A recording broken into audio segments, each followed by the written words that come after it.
오늘은 열왕기하 2장 1절에서 11절 말씀으로 갑절의 은혜를 구하라, 이런 제목으로 말씀을 나눕니다. 여러분, 제목 함께 읽어볼까요? 갑절의 은혜를 구하라. 제목 중에서 혹시 눈에 확 들어오는 단어가 있지 않습니까? 솔직하게 어떤 단어가 눈에 들어와요? 갑절이 들어오잖아요. 갑절. 우린 인간이기 때문에 여러분, 갑절이 눈에 확 들어와서 그래, 나에게도 갑절, 기왕이면 따블이 좋은 거야, 이런 생각 때문에 기복신앙이라는 얘기가 나오는 거죠. 여러분, 그럼에도 불구하고 우리는 자녀를 키우는 입장이라서 갑절이라는 단어, 그리고 성경에 나오는 백배, 이런 단어를 보면 그 단어가 참 좋고 그 단어가 우리에게 적용됐으면 좋겠다, 이런 마음이 솔직한 우리의 심정이잖아요. 그런데 아무리 우리가 좋다고 해도요, 하나님의 의도를 벗어나면 그것은 헛된 망상일 뿐이라는 거죠. 하나님의 의도를 기준으로 두고 오늘 제목에서 가장 중요한 단어를 다시 찾아본다면 그것은 무엇일까요? 갑절의 은혜를 구하라고 했는데, 은혜라고 하는 단어가 하나님의 의도 가운데서 우리에게 주시고자 하는 오늘의 메시지의 핵심이라고 하는 거예요. 여러분, 그러면 또 스스로 질문을 한번 해볼 필요가 있습니다. 무엇이 나에게 은혜일까? 성도들이 얘기합니다. 하나님, 저에게 은혜를 주십시오. 우리 가정에 은혜를 주십시오. 지금 사업 굉장히 힘듭니다. 사업이 잘 되면 은혜입니까? 대학 입시를 앞두고 있는 학생들이 대학 입시에 합격하면 은혜인가요? 건강을 낳기를 원하는 사람이 건강이 나으면 은혜입니까? 물론 그게 은혜일 수 있어요. 그런데 거꾸로 뒤집어 볼까요? 그럼 떨어진 사람은 은혜 없는 자인가요? 실패한 사람은 은혜 없는 자인가요? 낫지 않은 사람은 은혜를 입지 못한 사람인가요? 아니죠. 세상 기준으로 볼 때는 잘 되는 것만 같고 높아지는 것만 같고 이런 것이 은혜라고 생각이 되지만, 우리는 예수 믿는 사람으로서 세상 기준을 따라가면 안 된다는 것입니다. 그리스도인은 세상이 세워놓은 기준과 하나님이 세우시는 기준을 잘 분별해야 돼요. 그래서 로마서 12장 2절에 이렇게 말씀하고 있죠. 같이 시작. 너희는 이 세대를 본받지 말고 오직 마음을 새롭게 함으로 변화를 받아 하나님의 선하시고 기뻐하시고 온전하신 뜻이 무엇인지 분별하도록 하라. 세상이 말하는 그 은혜 말고 거기서 분별되어서 너희 마음이 좀 달라져서 진짜 하나님이 너에게 원하시는 은혜의 길을 분별하라, 이렇게 말씀하고 있는 거죠. 여러분, 무엇이 은혜인가라는 질문에 세상 기준으로 가늠하면 안 된다는 것입니다. 다시 한번, 무엇이 은혜일까요? 저를 따라서 고백하겠습니다. 나를 향한 하나님의 뜻을 아는 것이 은혜다. 뭐라고요? 나를 향한 하나님의 뜻을 아는 것이 은혜라고요. 서술해서 얘기를 해볼게요. 하나님이 내게 부여하신 사명을 아는 것이 은혜요. 그리고 그 사명을 살아내는 것이 은혜입니다. 그래서 우리가 나누고자 하는 이 은혜라고 하는 것, 오늘 제목을 그런 측면에서 다시 본다면 기복신앙과는 전혀 상관없는 메시지가 됩니다. 오늘 제목이 뭐라고요? 갑절의 은혜를 구하라. 다시 말하면 2배로 사명에 취하기를 구하라. 이것이 오늘 제목의 메시지고 제가 나누려고 하는 이야기라고 하는 겁니다. 자, 우리가 읽었던 본문은 선지자로서 한 시대를 섬겼던 엘리야의 마지막을 다루는 장면입니다. 여러분, 엘리야는 선지자 중에서 선지자로 가장 멋지게 쓰임받았던 사람이에요. 아직 힘이 넉넉했어요. 괜찮습니다. 여전히 쓰임받을 수 있는데 하나님께서 엘리야를 데려가 버리고 마십니다. 중요한 건 보니까 엘리야가 죽음을 보지 않고 초자연적인 역사로 하나님께 하늘로 승천했다는 사실이죠. 근데 그 장면을 처음부터 끝까지 눈앞에서 똑똑히 목도한 사람이 있었어요. 그가 누굴까요? 엘리야의 후계자가 된 엘리사라고 하는 사람이에요. 엘사 아닙니다. 엘리사입니다. 조는 사람이 있어서 해본 거예요. 자, 오늘 3가지 은혜를 나누겠습니다. 첫 번째로는 이 성경을 보니까 엘리사의 일관된 태도를 성경이 우리에게 보여줍니다. 여러분, 엘리야는 선지자입니다. 기도 중에 하나님께서 자기를 산채로 데려가신다, 이 사실을 엘리야는 알고 있었어요. 그래서 자기를 따르던 엘리사에게 이제 그만 따라오라, 이렇게 권면을 했습니다.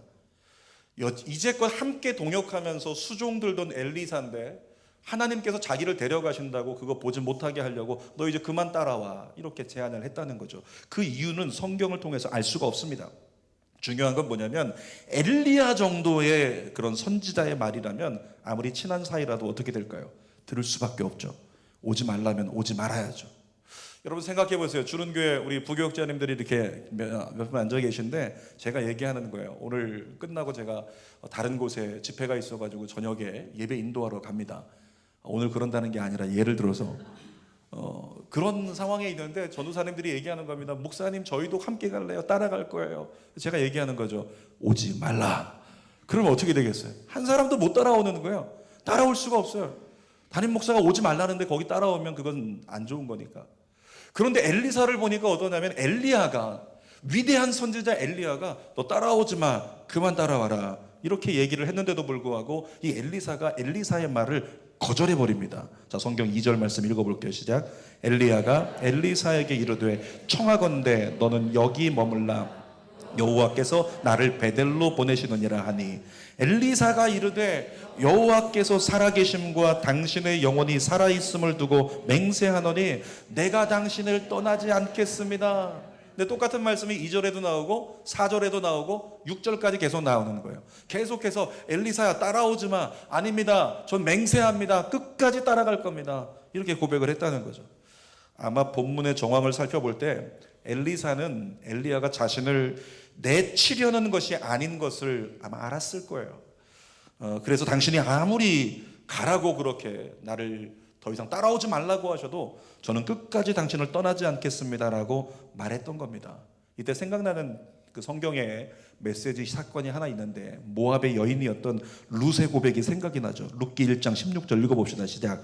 룻이 이르되 내게 어머니여 떠나며 어머니를 따르지 말고 돌아가라. 강권하지 마옵소서. 어머니께서 가시는 곳에 나도 가고 어머니께서 머무시는 곳에 나도 머물겠나이다. 어머니의 백성이 나의 백성이 되고 어머니의 하나님이 나의 하나님이 되시리니. 이 룻도 마찬가지로 어머니 나오미가 난 아들이 없으니까 이젠 제발 좀 떠나가, 더 이상 따라오지 마, 집으로 돌아가. 그랬는데도 불구하고 끝까지 어떻게 고백했어요? 엘리사의 고백과 비슷하죠. 제가 절대로 맹세컨대 떠나지 않겠습니다. 어머니를 따를게요. 엘리야를 따를게요. 이렇게 고집 부리고 있는 거예요. 사랑하는 여러분, 죄를 따르는 일에는 고집을 부릴 필요가 없습니다. 내 욕망과 내 뜻을 따르는 일에는 고집을 피울 필요가 없는 거예요. 그런데 하나님을 따르는 일에는 죽어도 상관없다는 마음으로 거룩한 고집을 부려야 될 줄 믿습니다. 제가 이번 주간에 그런 고집을 받잖아요. 지난 금요일부터 1박 2일 동안에 초등부 수련회가 있었어요.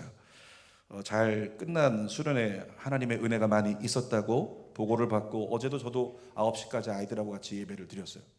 근데 여러분 수련회를 준비를 하면서 점점 들려오는 소식들이 보니까 대형 집회는 취소가 되고 또 여러 가지 그런 모임들이 취소가 되고 바이러스가 확산될 수 있는 상황이니만큼 고민을 하게 되죠. 이 수련회를 취소해야 되는 거 아닌가, 이런 생각을 하게 됐어요.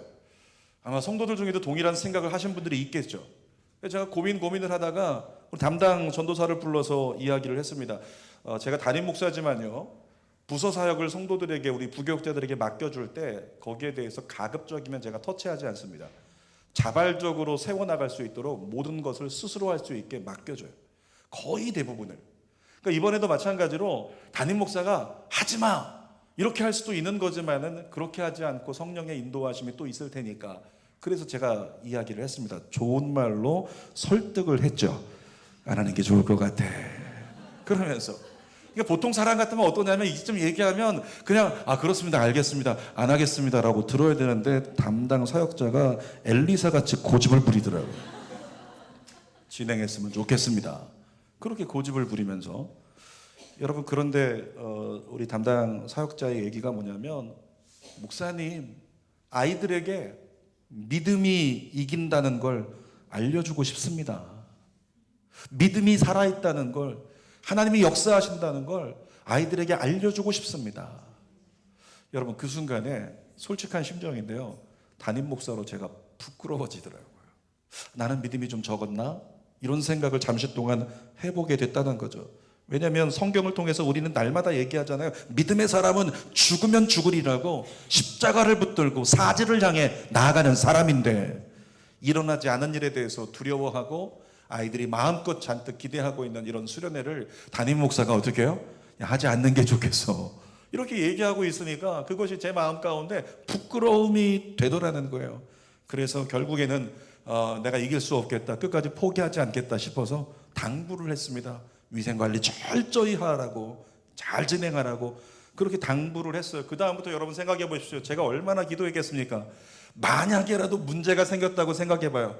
담당 사역자는 그냥 다른 데 가서 사역하면 그만이지만 모든 책임은 담임 목사가 다 뒤집어 쓰게 돼 있는 거거든. 그러니까 선교팀 나갔다가 선교팀 중에서 억류돼 가지고 누군가 죽임을 당하고 했을 때 그때 일 기억하실 거예요. 담임 목사님이 모든 걸 뒤집어 쓰고 모든 책임을 짊어져야 되니까, 그러니까 어떻겠어요? 저는 그때부터 시작해서 계속 기도가 나오는 거죠. 주여 주여 지켜주옵소서, 주는 교회 뉴스에 나오지 않게 하여 주옵소서.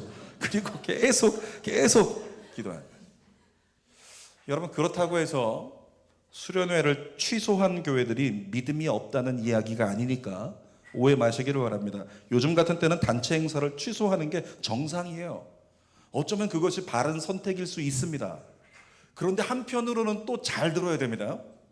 복음서를 보면 어떠냐면 예수님의 역사가요, 정상적일 때 역사가 많이 일어나지 않았다는 겁니다.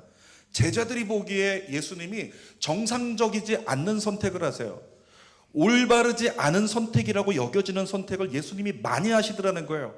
예수님이 자꾸 무리수를 두시더라는 거죠. 가는 모든 사역의 길에 있어서 더러운 땅 사마리아로 자꾸 들어가시려고 하고, 죄인들과 함께 있으면 분명히 비난받고 유대인들에게 책 잡힐 텐데도 불구하고 죄인들과 함께 들어가 식사하고 그들과 교제하시는 이런 모습들이 예수님의 모습이었다는 거죠. 무리수였습니다. 정상적이지 않았어요.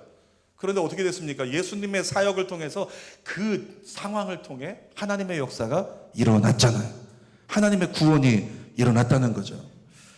우리가 후원하고 있는 선교사님들 주보에 보면 나와 있죠. 그 선교사님들 중에서는 전방위로 들어가서 사역하시는 분들이 많이 계십니다. 그 중에 코트디부아르를 섬기고 계신 김선자 선교사님이 계신데, 이렇게 저하고 카톡 대화를 좀 나누게 됐어요. 목사님, 한국도 코로나 때문에 굉장히 많이 힘드시죠? 목사님 교회는 괜찮은가요? 그래서 제가 거꾸로 물어봤어요. 선교사님은 괜찮으세요? 그랬더니 선교사님께서 이렇게 대답하시더라고요. 목사님, 여기는 삶이 코로나입니다. 여긴 날마다 삶이, 매일매일의 삶이 코로나 바이러스였어요. 처음부터 지금까지 쭉 그랬어요. 그렇게 말씀을 하시더라고요. 그러니까 코트디부아르는 그냥 항상 전염병이 창궐하는 거예요.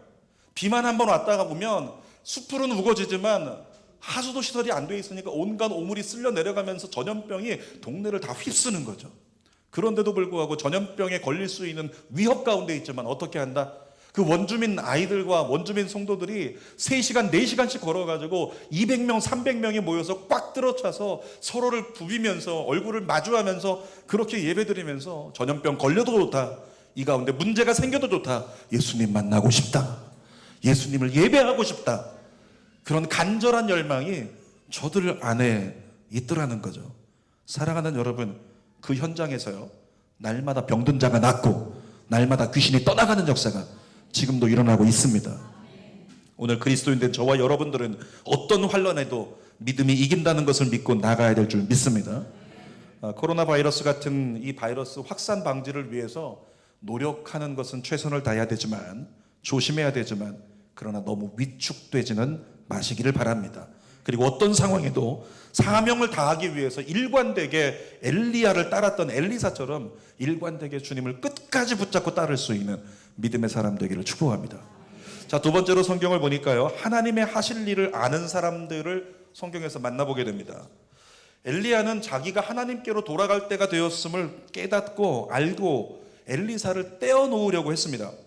길갈에서 베델로 갈 때도 엘리사에게 넌 여기 남아있어, 나 베델로 가야 돼. 베델에서 여리고로 갈 때도 엘리사 너 여기 남아있어라, 그만 따라와, 난 여리고로 간다. 요단으로 갈 때도 엘리사 너는 여기 남아있어라, 난 요단으로 간다. 여러분, 그렇게 이야기했지만 엘리사는 포기하지 않고 끝까지 엘리야를 따랐습니다. 근데 그때 가는 곳마다 선지 생도들이 있었어요. 베델에도 선지 생도들이 있고 선지자들을 얘기하는 거죠. 또 여리고에도 선지 생도들이 있고 그 선지 생도들이 전부 다 뭐라고 엘리사에게 얘기를 했냐면 이렇게 얘기를 했어요. 3절 중반절을 스크린 보고 읽어보겠습니다. 시작. 여호와께서 오늘 당신의 선생을 당신의 머리 위로 데려가실 줄 아시나이까 하니 이르되 나도 또한 아노니 너희는 잠잠하라 하니라. 여러분, 베델에서도 그랬고 여리고에서도 그랬고 이 선지 생도들은 엘리야를 하나님이 데려가실 거라는 그 계시적인 메시지를 그들도 알고 있었어요. 머리로 분명하게 인지하고 있었다는 거죠. 근데 우리가 신앙생활할 때 아는 것과 믿는 것이 차이가 있는 거 아시죠? 안다고 해서 믿는 것이 아니라는 겁니다. 아는 자는 이론만 있고 행함이 없어요. 베델과 여리고에 있는 선지 생도들이 그랬습니다. 하나님이 엘리야를 데려가실 것을 알고 있었습니다. 그러나 그들의 심령은, 그들의 심중은 믿지 않았다는 거예요. 하나님이 데려가신데 알고 있지만 그것이 사실로 믿어지지 않았다는 것입니다. 그래서 성경 말씀 이 열왕기하 2장 16절에 보면 나중에 엘리야를 데려가 버리고 엘리사가 후계자가 되는데 그 남은 선지 생도들이 뭐라고 얘기하냐면 하나님이 데려가실 줄 안다라고 그들이 얘기했음에도 불구하고 그들은 회오리 바람에 토네이도에 엘리야가 휩쓸려 갔을 수 있으니까 저 산 어딘가 시체가 있을 수 있으니까 우리도 그 시체를 좀 찾게 해달라고 그렇게 요청하고 있는 믿음 없는 장면이 나오게 되더라는 거죠. 여러분, 하나님의 계시의 말씀을 이론적으로만 알고 있었기 때문에 실제로 그 일이 일어났을 때 믿지를 못한 겁니다. 예수님이 부활하셨을 때 제자들도 똑같았잖아요. 부활에 대해서 제자들은 다 알고 있었습니다. 예수님은 사흘 만에 부활하실 거야. 알고 있었지만 이후에 예수님의 부활을 목격한 여인들이 쫓아와서 기도하고 있는 그들에게 예수님 부활하셨습니다. 제자들 뭐라고 했을까요? 시끄럽다, 문 닫아라, 조용해, 헛된 소리 하지 마. 이렇게 이미 머리로 알고 있었지만 믿지 못하는 제자들의 모습, 그것이 성경의 증언이라고 하는 겁니다. 사랑하는 여러분, 우리의 모습이 비슷하지 않습니까? 하나님을 믿는다고 하지만 우리의 모습도 똑같이 그냥 하나님이 이렇게 하실 거라고 하는 사실을 아는 것뿐이지 성경의 이야기가 이렇게 쓰였다고 아는 거지 그걸 진실로 믿는 믿음이 우리 안에 있느냐는 거죠. 여러분에게 물어볼게요. 중보기도 하면 역사가 일어납니까? 여러분에게 묻고 있는 거예요. 중보기도 하면 역사가 일어나나요? 누군가 여러분을 위해서 기도하면 역사가 일어납니까? 그런데 왜 기도 부탁하지 않아요? 왜 기도 부탁하지 않습니까? 성경은 얘기합니다. 예수 이름으로 구하면 응답하신다.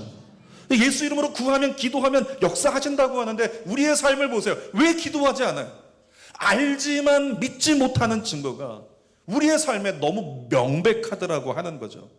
지난 주간에 어떤 한 성도님이 2가지 기도 제목을 며칠에 걸쳐서 저에게 전해줬어요. 목사님 기도해 주세요. 저희 집이 이렇게 기도하고 있습니다. 기도 부탁, 목양실까지 친히 오셔서 목양실을 찾아오시는 성도들이 별로 없어요. 거기 좀 별로 이렇게 약간 좀 거부감이 드나 봐요. 잘 안 찾아오세요.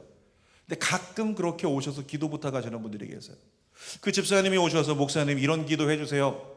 제가 그 집사님 붙잡고 집사님 기도 부탁해줘서 고맙습니다. 기도해드렸어요. 3일 만에 응답됐어요. 그런데 4일째 또 기도 제목을 가져왔습니다. 갑자기 이런 일이 저희 집에 또 생겼는데 목사님 기도해 주세요. 하나님이 응답해 주시기 원합니다. 공교롭게도요, 일주일 사이에 그 일주일이라는 시간 속에 2가지 기도가 다 응답돼 버렸어요. 할렐루야.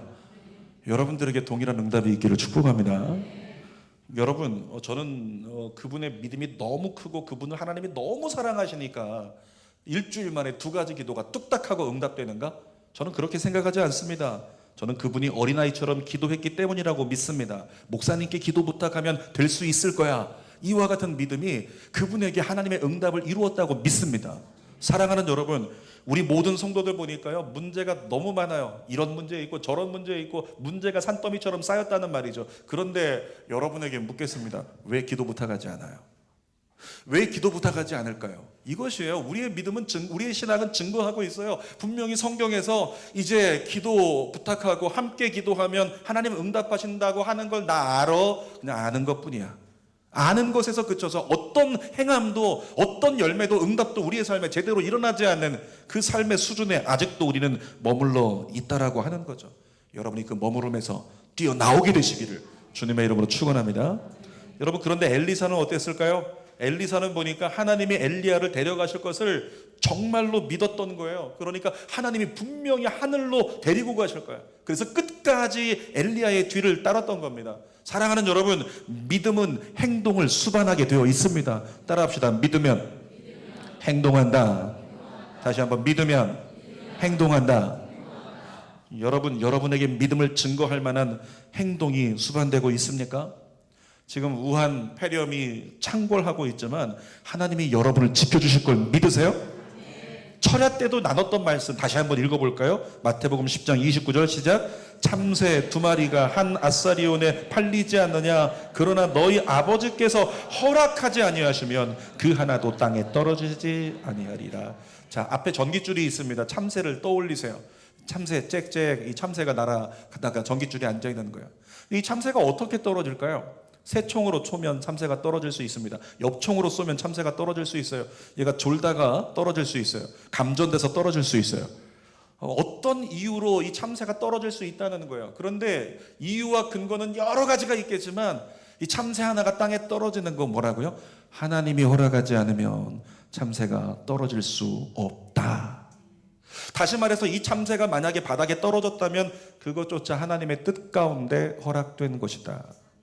여러분의 삶에 여러분을 두려워하게 만드는 어떤 일들이 있어요. 이 코로나 바이러스, 또 우리의 삶에 다가오는 실패, 재정적인 문제, 근심, 분노, 여러 가지 많은 것들이 우리를 믿음에서 떨어뜨리게 하려고 하는, 정상적인 삶에서 떨어뜨리게 하려고 하는 그런 일들이 너무 많다는 거죠. 여러분, 그런데 하나님이 허락하시지 않으면 여러분이 떨어진다 안 떨어진다? 떨어지지 않는다는 거예요. 그러니까 우리의 삶 가운데 모든 상황을 하나님이 주관하고 계심을 너희는 확실히 믿어야 된다. 이렇게 주님 말씀하고 계신 거죠. 사랑하는 여러분, 만약이라도 그럼에도 불구하고 여러분의 삶 가운데 코로나 바이러스든지 어떤 상황이 직면하여 내가 그 문제에 묶이게 되었다, 그 어려움에 빠지게 되었다, 그렇다면 그럴 만한 하나님의 이유가 있기 때문인 것을 놓치지 않기를 부탁드립니다. 그러면 또 어떤 분은 이런 질문할 수 있습니다. 목사님, 그럼 주일 점심 식사는 왜 중단하셨나요? 믿음 없게. 이런 분들이 또 있을 수 있어요. 그런 것입니다. 사도 바울이 얘기를 했어요. 고기 먹어도 아무 문제가 없는데 혹시 믿음이 전혀 약한 자가 이 고기 먹는다고 실족할 수 있다면 우리가 고기 먹는 걸 포기하리라. 그래서 이때 그런 어려움과 번민 때문에 고민하고 시험 들 수 있는 그런 사람들이 있을 수 있으니까, 그래서 이때에 맞춰서 저희가 식사를 중단한 것입니다. 자, 세 번째로요, 엘리사가 엘리야에게 구한 것이 있는데 갑절의 은혜를 구하고 있어요.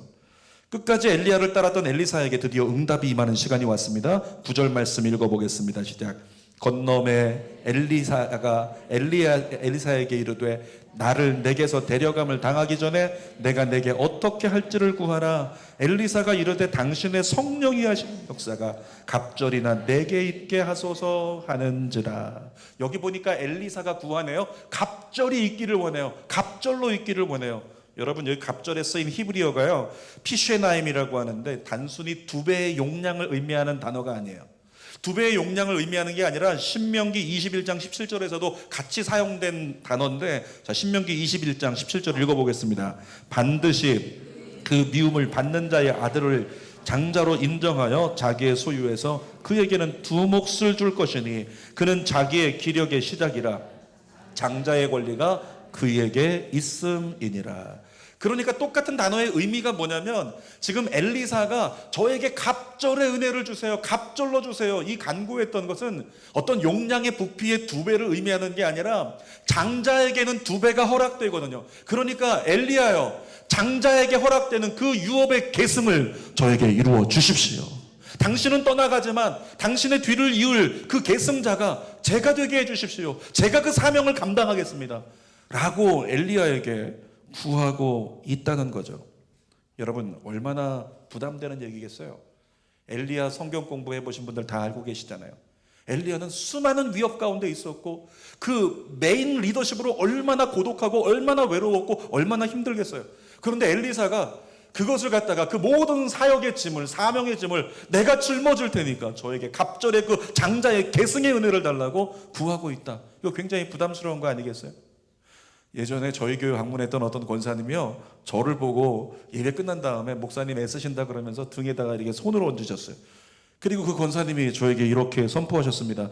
조용기 목사님 같은 분이 되십시오. 이렇게. 그래서 제가 얼른 기도 끝난 다음에 손을 내밀었습니다. 반사 너나 되십시오. 저는 그렇게 되기 싫습니다. 그 삶이 얼마나 고독한 삶이고 얼마나 힘든 삶인데 라고 하는 걸 알잖아요. 여러분, 그렇게 유명하고 큰 목자가 되면 사회 속에 살아가는 게 힘들거든요. 자기 생활이 아무것도 없으니까. 제가 어제 집에 있다가 이렇게 초등부 저녁에 수련회 오기 전에 잠깐 시간이 있어서 운동을 해야 되겠다, 바람을 쐬야 되겠다 싶어가지고, 운동하려면 좀 편한 옷을 입어야 되니까 그래서 아래 바지를 추리닝이라고 하는 걸 입었어요. 아주 세련된 말로 트레이닝복 그런 걸 입고. 근데 얘가 좀 오래돼가지고 너무 이렇게 쉬운 말로, 시쳇말로 후질구레해진 거죠. 제가 딱 봐도 이거 너무 심하다, 하나 사야 되겠다 이런 생각이 들 만큼. 근데 그걸 입고 동네 한 바퀴 도는 거, 운동하는 거 무슨 문제가 있겠어요. 근데 갑자기 일정이 바뀌어가지고 장기 상가로 뭘 사러 가게 된 거예요. 그러니까 장기 상가를 향하면서 횡단보도 서가지고 생각하는 겁니다. 그때부터 계속 신경이 쓰이는 거예요. 혹시 성도들이 나 보면 어떡하지?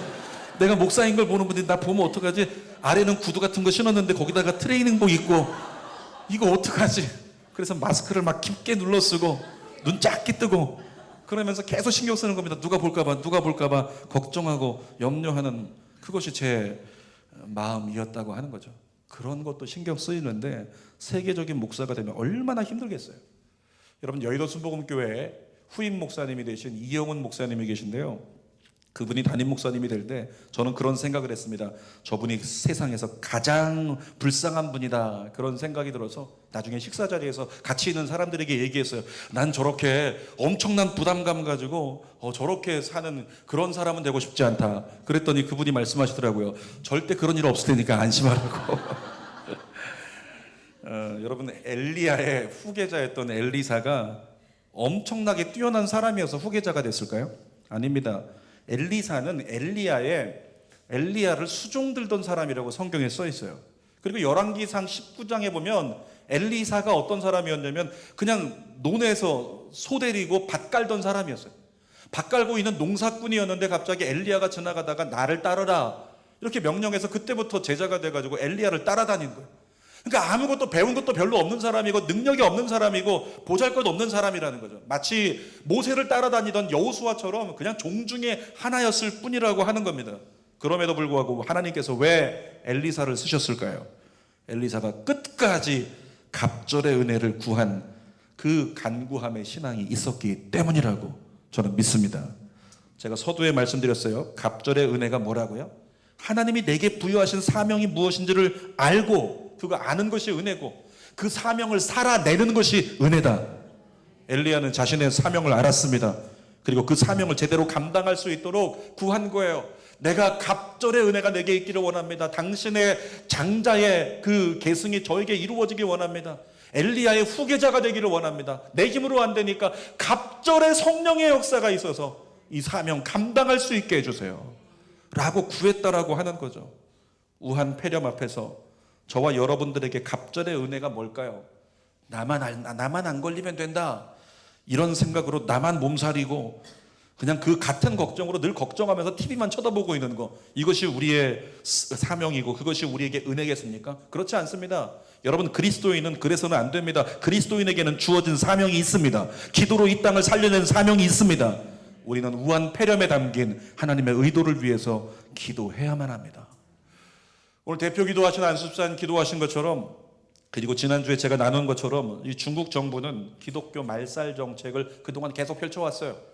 그러니까 지난해까지만도 데이터로 본다면 중국의 3분의 2의 선교사님들이 전부 다 추방이 되었다는 것입니다. 교회들을 파괴했습니다. 십자가를 뗐습니다. 교회들을 정부가 환수해버렸어요.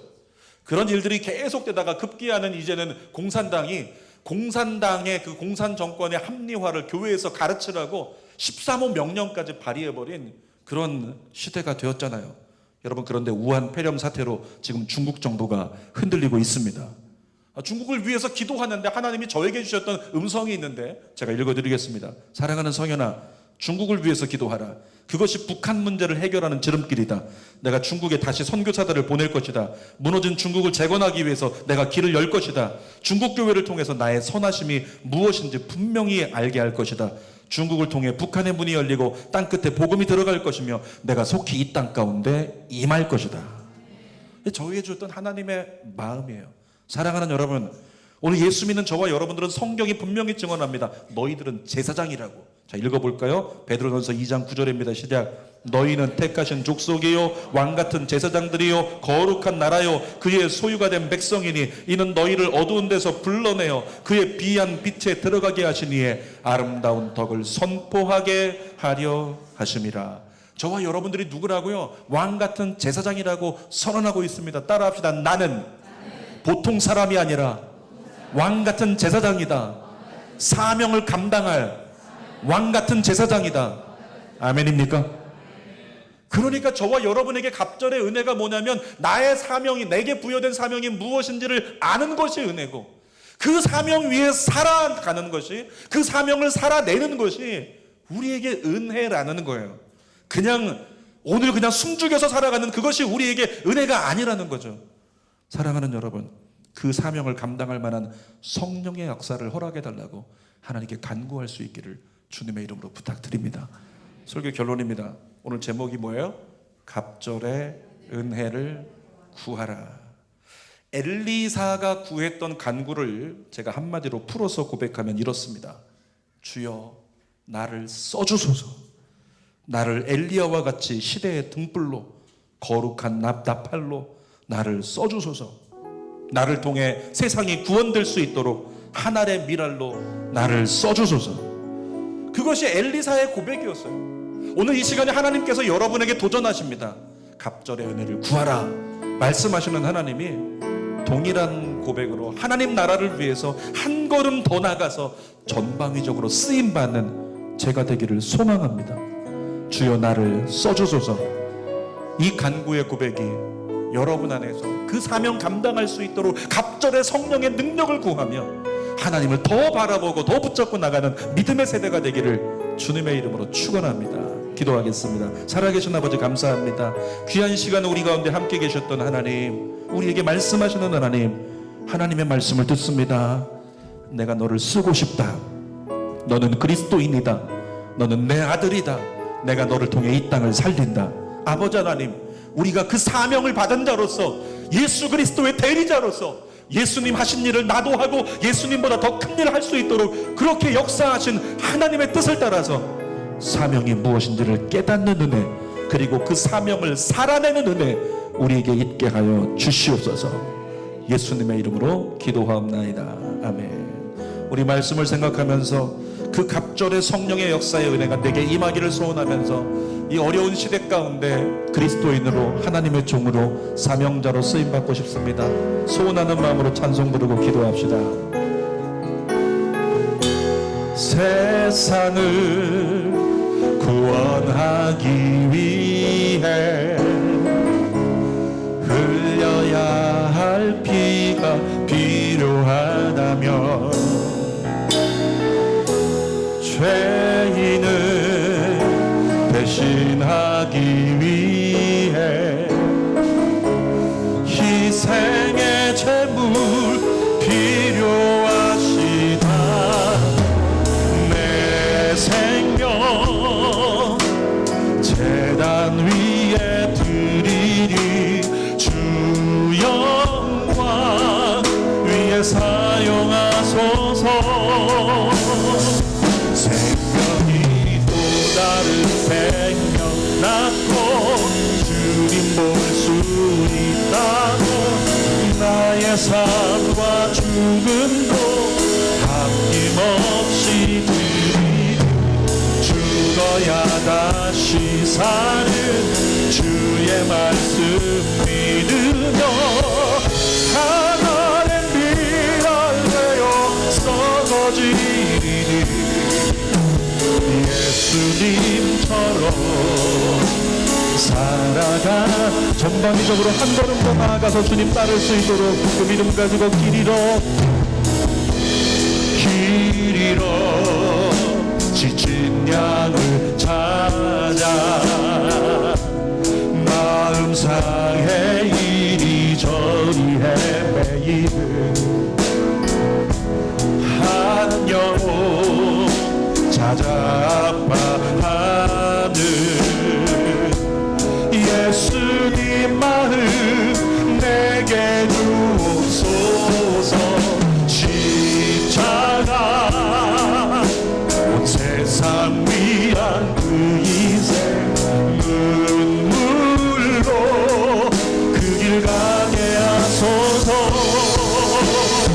생명이 또 다른 생명 낳고 주님 볼 수 있다면 나의 삶과 죽음도 아낌없이 드리리.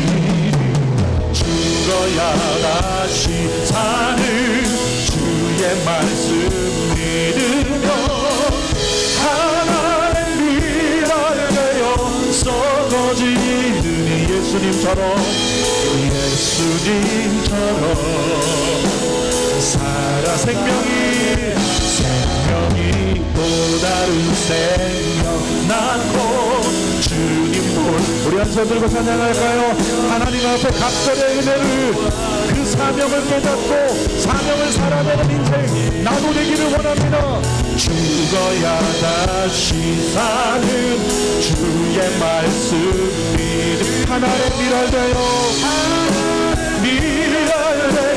썩어지리니 예수님처럼. 한 번만 더 고백합시다. 오늘 엘리사의 간구가 나의 간구가 되게 해달라고. 생명이 또 다른 생명 낳고 주님 볼 수 있다. 나의 삶과 죽음도 아낌없이 드리리. 죽어야 다시 사는 주의 말씀 믿으며 하나의 미랄 되어 썩어지니